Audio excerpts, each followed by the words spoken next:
All right, we are going to start 1 minute early and talk very fast through this presentation.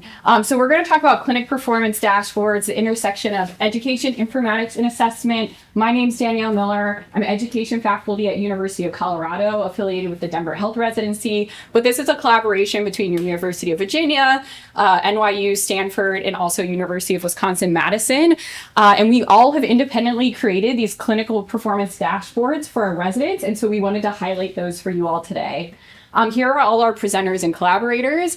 And so we are going to quickly go through a background and sort of describe the current use of dashboards in emergency medicine and how we could apply those to our residency programs. Then we're going to describe our current institutional dashboards. So you'll see our dashboards and sort of compare and contrast, like what platforms did you use? How did we pick our metrics and implementation strategies? And then we'll do a brief lessons learned and future applications.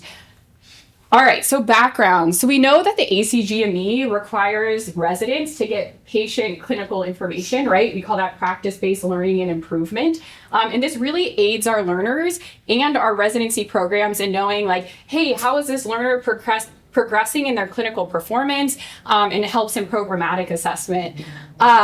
But we know that, like, essentially, how much clinical performance data are we really giving our residents? And could this be better? And that's where dashboards come into play. So a dashboard is just a visual display of data that you make some decision off of. And those have been used as a modality for clinical performance across medicine for, like, many years. And so we kind of all independently thought, like, how can we build these clinical performance dashboards? And how we approach them was very differently. And so in this section, like, each of our institutions are just going to highlight our dashboards and sort of compare and contrast what they look like. So let's start with University of Colorado. So we actually, metrics-wise, we have 41 metrics in 6 metric categories. And so we have like productivity metrics, right? Those are your like forward to dispo, patients per hour, patient safety and quality leading indicators. So that's your like CLABSI rates, your CAUTI rates, your, ED discharge and return, and like we do 9 days. We have procedures. We have something called complex high acuity cases. So what are your STEMI counts? What are the MRNs for those? Your stroke alerts, et cetera. And then we have something called uncertain diagnosis, which is essentially like if you admit someone for pneumonia, and they were actually did not have pneumonia and were discharged with a diagnosis of PE, you might have missed something there. And so it'll pool sort of your MRNs for that. We use something called Power BI, which is a business analytics platform that the University of Colorado has. That's why we chose it, because we already had it. And then our collaborators we have an acute and emergency care business analytics team that does all the data analyst work. We have operations, informatics, and education sort of all in this sort of research and building group and residents themselves.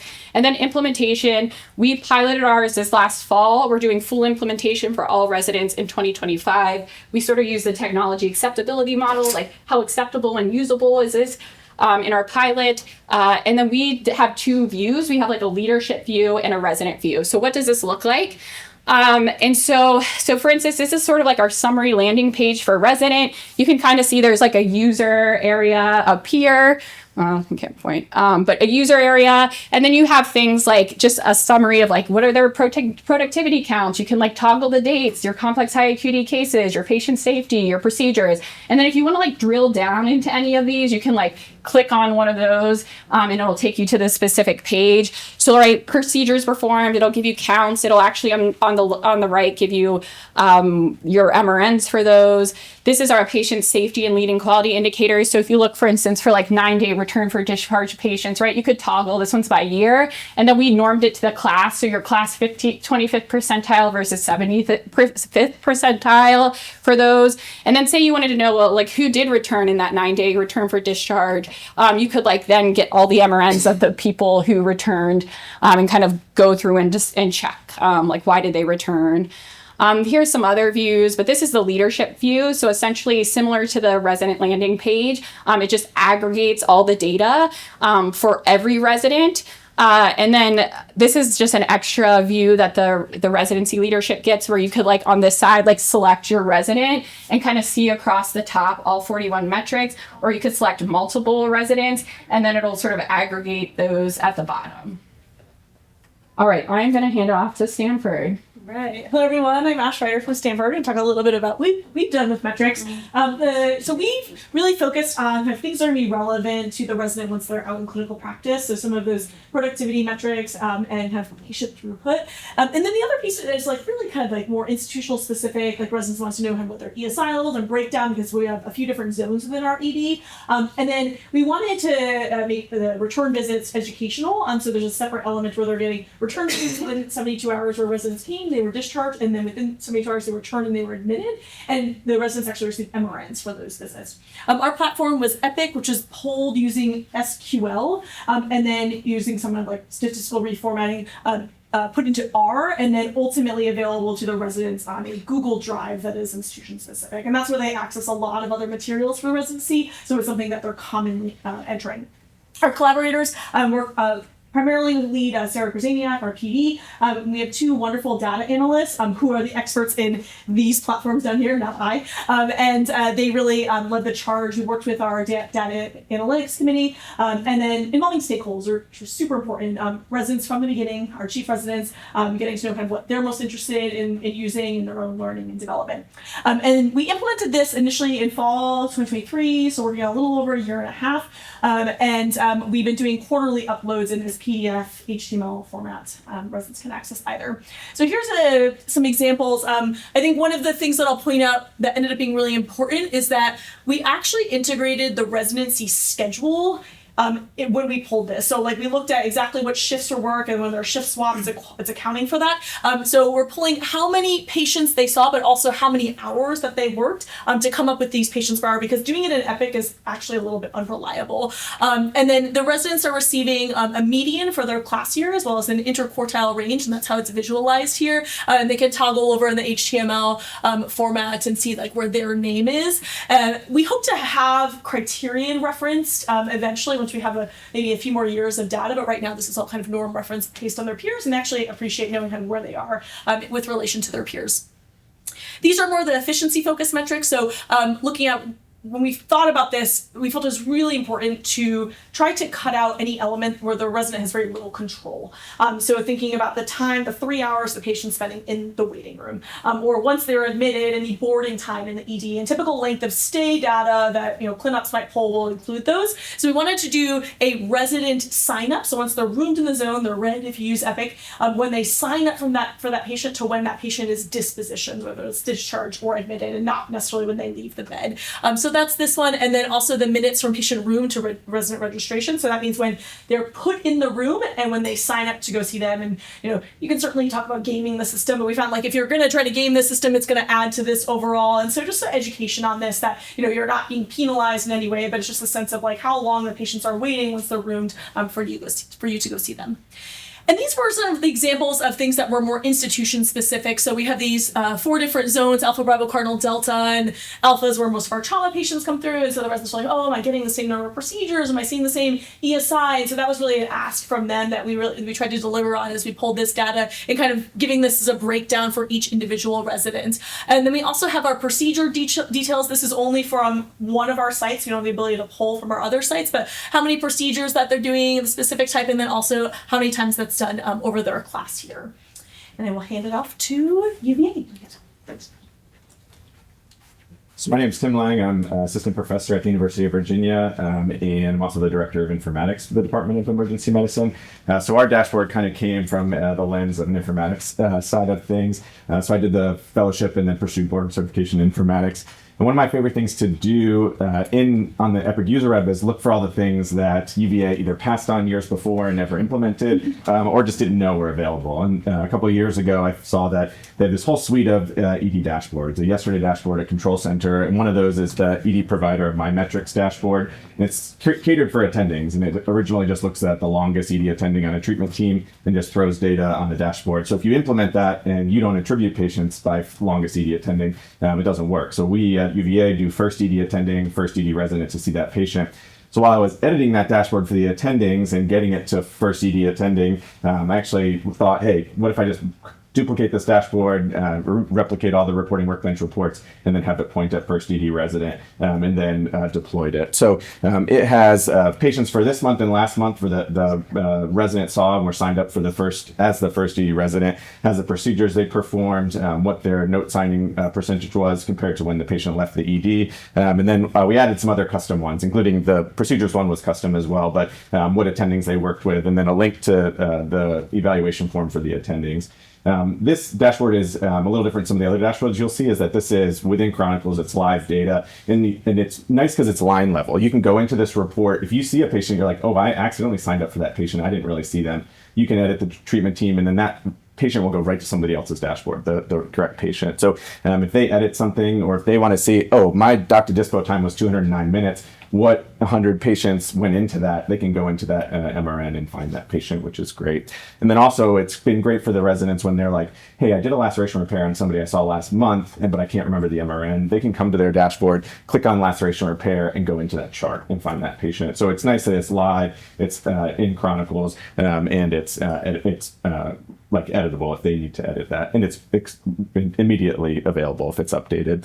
If they want longer data past this month and last month, we use Slicer Dicer for that, so they can go in and find the patients on Slicer Dicer if they need longer data. And then our other ED informaticist, Moira Smith, helped with this, and our great ED analyst, Noel Makubwa, was most of our build on this, besides just pointing it at first ED resident. So, all right, I'll hand this off. Great, thanks. Thanks, folks. I'm Celine Segalowski. I'm the Vice Chair for Education at NYU Langone, but really I'm here on behalf of Nick Jeans also, who weaseled his way out of the panel somehow. And he's our clinical informaticist, and a lot of this work is done in collaboration, obviously, with him. And also we are very fortunate to benefit from the Institute of Innovations in Medical Education and have a team of educational data analysts, as well as informaticists, educational informaticists, who've helped with it. And our rollout of the clinical dashboards also actually coincided. We made it a nice little resident scholarly project. She presented last year on some of this work, but it allowed us to leverage a sort of scholarly approach and a team of residents and educators to pick which metrics, to the point of prior collaborators, were really the most resident specific from our existing faculty metrics. We do not have 42, that's really impressive, but there are, some of the highest use, what I would call like our throughput measures, our clinical metrics that we use for faculty, which were applied to residents as well. The platform is also Epic through SQL, but the display is not through Epic dashboards, but through Tableau software, which we use institutionally for many of our dashboards as well. And the implementation, I'll just focus on slightly different aspects than what other folks talked about, which is sort of the faculty development and resident development piece. Not everyone buys into the idea that seeing clinical data is good for especially trainees. So I think really focusing on the RSQM part of it, the resident-facing part, was important. And then also, Nick worked with a lot of the residents to put together a good evidence-based platform that showed both the benefits and were very explicit about the potential downsides. And we had performed faculty development and particularly trained our APDs as coaches to interpret and be able to speak about these and to introduce them during the first semi-annual review of residency. The residents in the back of the room can confirm or deny how much that happened with the APDs, but that was the sort of implementation phase. And then once they were introduced to the residents could drive the dashboards themselves and look at their data independently as well. So this is what it looks like on the resident-facing view. They are the orange dot, and peers are the blue dot, and it's anonymized on the resident-facing view. On the leadership-facing view, we can see the individuals. And it's both comparative and normative when there is like a normative scale that we want to use. And this is really the clinical facing part. It can also be drilled down individually to each of the metrics, to the patients. And we do hope to expand. Part of the survey included looking at what metrics residents would want to see that aren't included. Yeah. And interestingly, the residents, after the introduction of the dashboards, were less likely to feel that they would cause stress and anxiety. And we're also less likely to think that they would be only reflecting attending level sort of metrics that were incorrectly attributed to them. And then we presented on this last year with Nick, but with our clinical informatics fellow, Kieran Malhotra, really driving this. We also now have, just in disclosures, an ABMS grant to do some of this work that was informed by the IAME, which is presenting not just clinical metrics, but educational exposures. So what are the actual diagnoses that patients have seen? This is based on prior work that manually took ICD-10 codes and mapped them to specialty content domains. Our goal was really to create a reproducible platform where you could use natural language processing, large language models to take ICD-10 codes and translate them to some educationally meaningful taxonomy, and using sort of the ABEM CPEM model as the frame. And so when residents log in, this is sort of the original beta platform. They can see what category of diagnosis they've seen down to sort of level 2 and level 3 categories, with the goal of driving both personalized learning, like, oh, hey, I didn't see any babies less than 6 months. I haven't seen bronchiolitis in 3 months. Let me pick up the next infant that comes through instead of the 26-year-old with DKA, but also to drive programmatic and curricular planning. And now we're in the phase of trying to improve the mappings for those as well. Anything to add, Nick? Oh, that was amazing. Great. Not an informaticist, I just know one on top. All right, Ben Schnapp from the University of Wisconsin. And Jaron Mulder. I unsuccessfully tried to weasel my way out of this panel. I'll try and highlight some of the things. It's been fun to listen to these and hear what the common threads and what some of the differences are. You can see some of our metric categories. Again, many of these sort of iterated over time in response to things like resident feedback, things that faculty think that might be interesting, things that I thought might be interesting to look at. A lot of stuff around patient demographics, the usual kind of patient efficiency metrics, how quickly folks are moving patients through the department. We've got some of our own quality metrics there, looking at radiology utilization, opiate prescriptions, bounce back admits, so similar to some of what's been done before, but also looking at some of the clinical exposures. We took somewhat of a different approach than NYU took. We used sort of a 2 attending consensus process to categorize into the ABEM content domains many of the most common chief complaints that folks see, to give folks some sense of what their coverage of the ABEM content domains is in terms of what they're seeing. We use a similar model to Stanford in terms of how these dashboards are accessed. So we do not have a real-time updating dashboards. We pull these every 4 months when we have our clinical competency committees. They get put into private Google folders, and residents go and access them because they know that's where they live. Ours are built off of Quarto and R, which I know nothing about. A lot of collaborators that have kind of played into this. Obviously, tremendous cap tip to our data analyst team who really makes all of this happen. But our research committee has been interested in this. Obviously, our chief residents have helped us kind of iterate on this over time. And a lot of work with the clinical competency committee to kind of get them to buy in and really understand, hey, in many ways, this is really helpful, right? Or this can be really informative, rather than saying, hey, this person seems like they're maybe a little late with their charts. How about taking a look at the data that we've got, and now you can see it come to life in real time, and that's really played out as far as clinical efficiency and seeing some of these patterns that are merely suspected before this. So turn it over to Joanne. I know we're quickly approaching the end of time. 20 minutes is too short to do this, but just a couple of quick examples from our dashboards. So this is one of the first things at residency in terms of efficiency metrics. So we have both RVUs and patients per hour. We did notice, though, when we were emphasizing more of the patients per hour than the RVUs, that some residents were trying to game the system and pick up a lot more low acuity patients. So even though we don't care how much money the residents are making, RVUs are important to their practice once they graduate, and it's a little bit less amenable to them trying to game the system. So you'll see that the red bar is this particular resident's average. The blue is them in the previous 4-month period, and then the gray is their cohort average, so their residency class with a standard deviation, 1 standard deviation. We also have time to note signature, and so we found this to be particularly useful as a first indicator for patients who are having mental health struggles. If we see that suddenly they're taking much longer to sign their notes, that's kind of an easy way for us to bring up the conversation with them about is there something that they're struggling with. We are also, this is very much in the prototype phase, piloting this thing we call the cumulative black cloud index. So this is one of our other collaborators who's looking at like patient acuity. This is a like combination metric of 15 different things like admission to the ICU, use of pressors like central line, those sorts of things that sick patients would need. And then we graph that based on the month of residency. So it makes sense that as residents transition through residency, they're seeing sicker patients than they would be the first month of intern year. But also we use this because if someone were like really on the lower end of their cohort, then we might supplement that with like additional SIMs or other ways to make sure that they're getting exposure to acuity if for some reason they're not getting it in the clinical realm.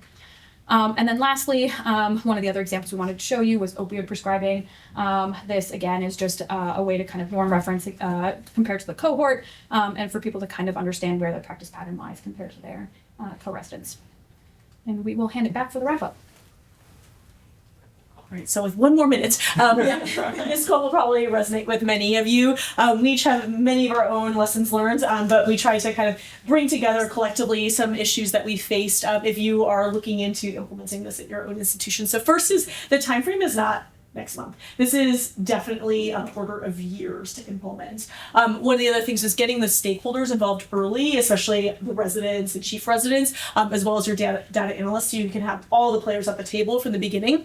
Recommend once you have the data to spend some time just reviewing outliers. This is actually where we decided to bring in the resident schedule because we were identifying some missing pieces, and that really helped us align the data, make sure the data we're pulling made sense.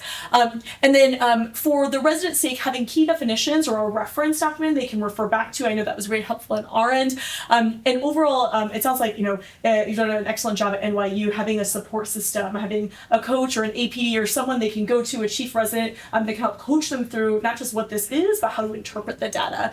And then finally, visualization. So lots of pretty colors and charts, graphs, but ultimately with all of this data being thrown at them, the limitation is going to be, can they interpret it and does it make sense to them? So visualization is everything. And off to something else. I forgot I was doing this. Nick, come on. No. Next steps. Oh, okay. Oh, this was our next steps. Yeah, so for us, as we build sort of this educational exposures dashboard alongside the clinical dashboard, I think the question really becomes the holy grail of medical education, which is, does what we teach affect our patient outcomes? We all know how hard that is to show, but I do think that this is the way, this is the promise, this is the path to the holy grail, where if we can say that you've seen X% more sepsis than your peers, and that is linked to meeting your sepsis bundles within an hour and more patient survival, then we're actually showing that what we do as educators works. And I do think we really have to think about, are we using the right metrics for that? And this is where the whole literature on educational sensitive patient outcomes, tracers, RSQMs comes into play. And maybe as a field, it's a time for us to get a consensus conference and think about what are those metrics and how do we link them and be very thoughtful about it. And this is a great room for interdisciplinary collaboration. The other piece that I know Stephanie Subaxer has written a lot about is really teaming and interdependence. We acknowledge that these are not all resident specific. You don't have control over the time in the waiting room, but it's really not even just about the attending. It's about the RT and the pharmacist and the team dynamics who are on. It's like rowers in a boat. Each individual can do their part, but every 8 doesn't row the same way. And how do we map that out and how do we account for that? Stephanie does a lot of basketball analogies, but we probably can look at teaming in certain ways and actually analyze that. And then lastly, we didn't really get into the assessment piece, but whether or not we use this data, you brought up chart completion really comes into the validity onus is on us. Before we use this data for high stakes decision making to have punitive measures, make decisions about advancement to the next level, we have to be certain that our data in is good and that our data out is good and that we're interpreting it and that we have the appropriate coaching and formative assessment along the way so that residents can improve with this data, and the goal is ultimately education. And then lastly is, we can see here we're all each doing different things. There's Venn diagrams of overlap. But as we think of ourselves as a field and advancing the field, I do think we have room for standardization nationally and to think about how we implement these in a thoughtful way and also provide resource to, houses in academic medicine or in the community that might not be resourced the same way, so that we don't, so that we bridge, educational resources rather than widen disparities from the places that have the benefit of collaboration. Cool. Excellent. We have 2 more minutes for questions. We also sort of wrote collectively a paper on this. So if you want to scan this QR code, you can get more information. But yeah, 2 minutes, any questions? We can also direct it at whatever institution you need. I'm sure you're all now experts also in this area. I'm wondering, I think someone in Stanford, but you're talking about the door to sign up time.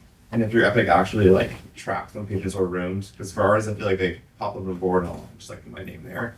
And then sometimes like an hour before I find them. So I imagine like in the metrics, I would be like, I want to see people, I want to get stuff done, but I'm just like, I don't know where this person is. Even if they have a room, sometimes I'm not actually back. If you guys actually like. Yeah, absolutely. I think it's a great question. We absolutely ran into this problem, and it really just came back to like the coaching of the residents, like letting them know, like, you know, there's nothing to be gained from that patient being pink instead of red. And so just really try to stick to, because it's really a cue to your nursing staff, to everyone else on your team, that you're now seeing the patient. There are definitely some residents who still are now just sign up for the board as soon as they're in the zone. But I think just trying to like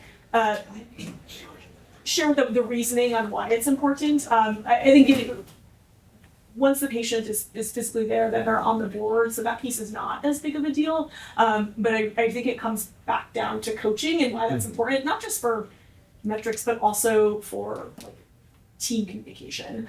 I will say, like, of the efficiency metrics, I find that one to be the least useful. I think probably throughput is a little bit more helpful in kind of understanding their overall efficiency, but this is sort of like an extra data point we want to try to capture in some way. That's a great question. The institutions that looked at logging procedures and things like that, was that something that was embedded already in Epic, and how did you relate those, especially the other institutions that had the scheduling too? Like, it seems like a lot of different platforms that are coming all together here. Go ahead. Yeah. So we did a huge overhaul into procedure documentation in Epic, because without kind of some guardrails, people will do, oh, I do it with a smart phrase, and I do it this way, and I did it with this note. So we do all smart blocks, and there's only one way to document every procedure. The performing provider is the resident, the authorizing provider is the supervising attending, and then we also work with New Innovations to do a data export. So like, the pro to do it that way is that the resident doesn't have to double document a procedure. It's going to go to New Innovations next week anyway. So that's kind of, we had to sell, like, do it this way so that you don't have to do it a separate way. But we really made the guardrails like no custom templates. Everyone does it with the documentation this separate way. And then Epic has ways to pull that stuff. Similar, we did that. We just used the smart blocks. Yep. Yeah. Yeah, I think procedural smart blocks, and like, you know, the residents are getting credit for it as long as they make sure they're documented in Epic. So a little bit of a nudge to doing that. And we actually did not pull from like New Innovations Red Hub, partially because we have 4 different sites, only one is included. So that would be the dream. And a shout out to Brian Kwan, also like trained Informatics, but he's really working on this. So like, you know, the dream is that the resident does not have to double log everything. Like, actually all they have to do is document it in Epic, and we can pull it and have that available for them to be able to, you know, bring it to the ACGME, although now they're going to move to case log. So it's a whole other point of discussion. Well, maybe one more, and then is this one? Excellent. Oh, yeah. Sorry, I had a question on your black cloud metric. Is it what are those things? Yeah, so there's 15 different like inputs, and they're all kind of like trying to get at patients that we would consider to be sick in the emergency department. So like, was the patient admitted to the ICU? Did you put in like a central line or an A line? Did you start pressors on them? Did you start like an insulin drip as opposed to doing like insulin either sub-Q or IV? Because we assume those patients probably have DKA. So there's like 15 different things, and like if a patient meets one of those, then they get counted, but like not double counted. And we tried to really pick patients that were sort of heavy, like emergency department intervention. So I think we actually ended up excluding stroke patients because, you know, the experience of the ED resident is often with those patients, they come in, they sort of like look at them in the CAT scanner, and then they go away. And you're like, did you provide much critical care for them? Like, perhaps you did not. So, you know, we wanted things, to, you know, when somebody looked at the list, to be like, yeah, that's pretty non-controversial. Like, those patients are really sick. So it's still something we're toying around with, but that was kind of the idea. You know, 70 patients, like, seriously? We thought about that too, because of their decompensation potential, and they need a little more active, like hands-on monitoring. We did go with STEMI patients, but thought about excluding the same reason. Excellent. Well, we're basically at time. We will stay up here for a few minutes if you have any additional questions, but thank you for attending. Thank you.